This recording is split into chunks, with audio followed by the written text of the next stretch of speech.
The RV Show USA is brought to you by Flagstaff, building better RVs, making smarter RVers. And we are living the RV dream. I'm Alan Warren, the RV Wingman. So happy to bring up our next guests. I could do a strong, probably a 5-minute intro for them because they are just so awesome, but we don't have the time. Let's go to line 4. Marc and Julie Bennett from RV Love. Howdy, howdy.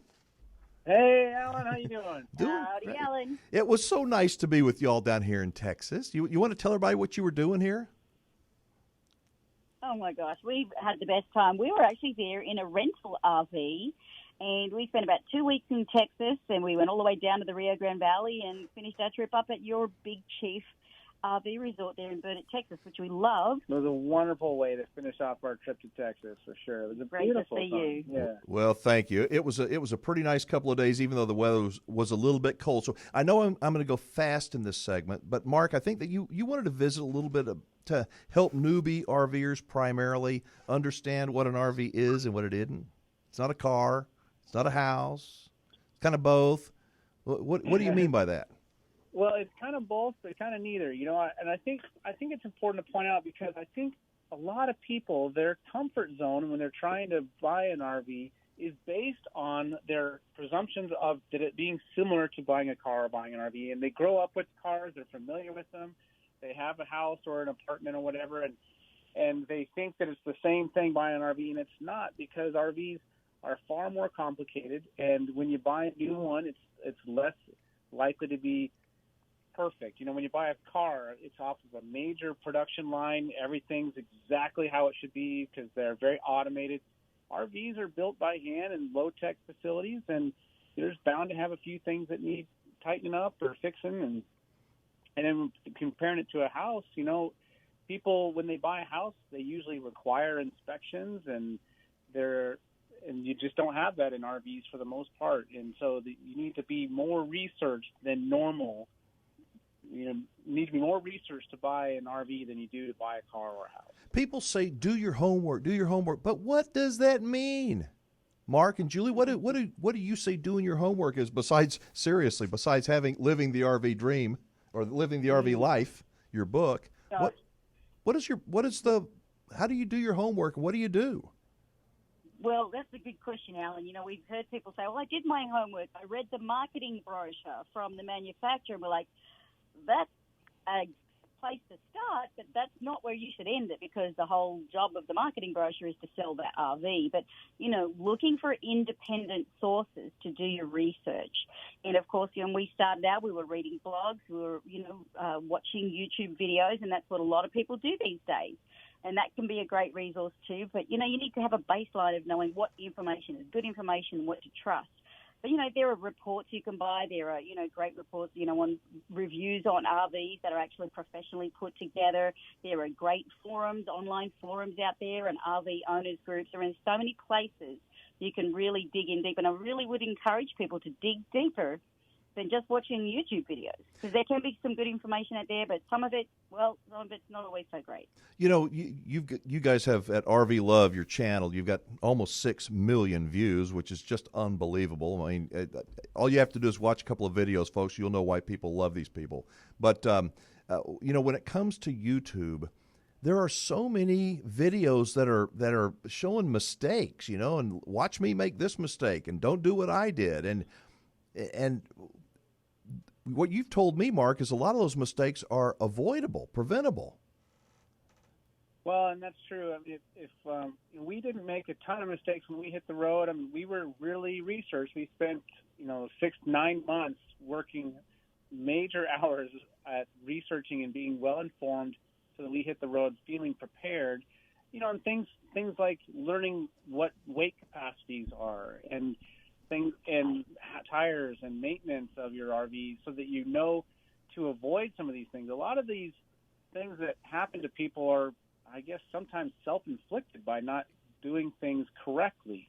Or by just believing what the salesman tells them, Alan. We see that a lot. People say, well, they told me that this truck could pull that. Well, the salesman's job is to sell you an RV. I mean, a good salesman would tell you if you need a better, bigger truck than what you have, but not all do. And so, we've heard a lot of stories of people that will buy a trailer and then they've got a truck and then they realize that the truck doesn't have the capacity to tow that trailer, and then they have to go and update their truck, and things like that. That's really common. Mistake. If somebody has not yet been to RV Love, what is your channel? Describe your channel. What we're gonna see, what we're not gonna see, briefly.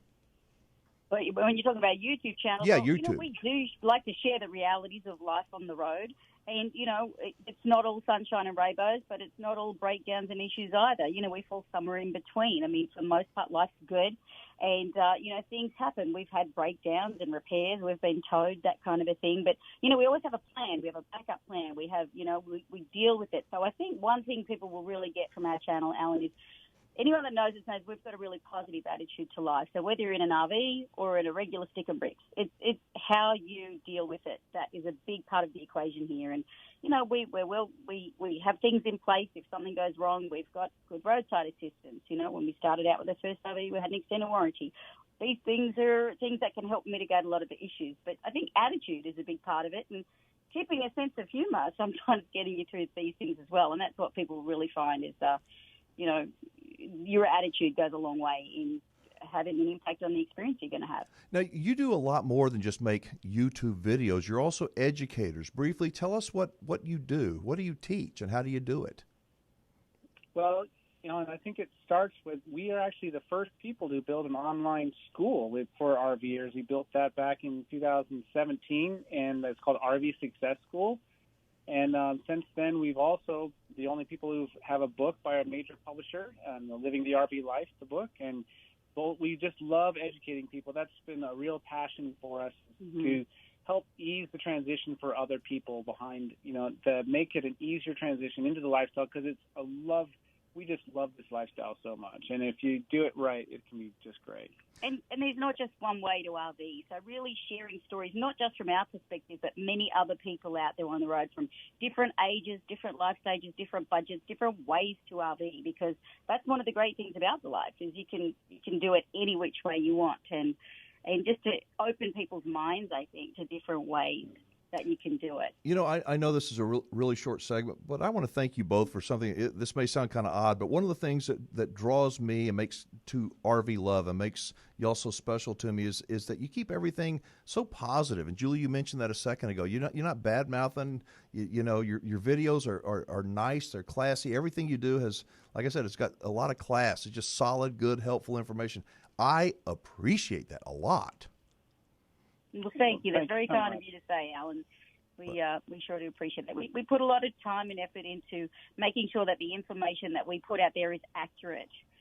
We don't just make stuff up. If we're not sure about something, we go research, and so we're very particular about that. And so that we want to make sure that people really have good information, and they know they can trust it, and they can trust us, and that means a lot. So thank you. So we love having people like you out there to help and keep people prepared. Well, I would love to spend more time with y'all whenever our paths cross again. I don't know when that's going to be, but hopefully it won't be too far down the road. So what's RV Love working on now? We're going to go and hide away in the desert for a while, and we've got to catch up on all this content we created. We've been away from our RV for 34 days, so we're very happy to be back. And we got a lot of articles, a lot of videos coming up. I think people are going to be pretty excited to see a lot of the variety of content we've got coming out these coming weeks. Well, and you're all over the place. You've got a website, rvlove.com. You're on Instagram, Twitter, YouTube. You're all over the place, right? Just type in RV Love and we'll pop up somewhere. All right. Well, I know you get asked this a lot, but real quickly, what is your biggest piece of advice for folks who are thinking of taking up the RV lifestyle? I mean, what's the biggest piece of take your time, I guess, would be it? Yeah, always take your time. Yeah, don't rush it. It is a big decision. It's a big financial decision. Whether you're doing it just as a vacation, a weekender, or whether you want to do extended travel like we do, it's a big decision, and it's a big financial decision. And if you take the wrong steps or buy the wrong rig or whatever, it can really hurt you financially. And so it really literally does pay to take your time, do your homework, do your research, and make sure that you're really getting good information before you pull the trigger on any of your decisions. And maybe buy and read Living the RV Life too, right? I would say that's the first thing you should do. The very first thing to do. All right, listen, guys, we got to scoop, but thank you for your friendship. Thanks for everything you do for the RVing community, and we'll talk again soon, all right? Wonderful. You so Thank much, you so Alan. much, Alan. All right, you take care. All right, check them out, everybody. They are, I'm telling you, solid as a rock. They offer great advice. RV Love on YouTube, Facebook, Instagram, Twitter. Like I said, RV Love, they are everywhere. We're going to actually give away an autographed copy of their book, Living the RV Life, to someone in our live stream as soon as we close out today's show. That being said, we're going to give away a lot of prizes every week here on our live stream. If you'd like to join us, it's easy. Just go to Facebook and like our page. Make sure you turn those notifications on. Man, we're almost out of time, aren't we? All right. I got to go, everybody. Until next week, I'm Alan Warren, the RV Wingman, reminding you, be safe, have fun, play nice, and don't you dare leave those good manners at home. So long, everybody.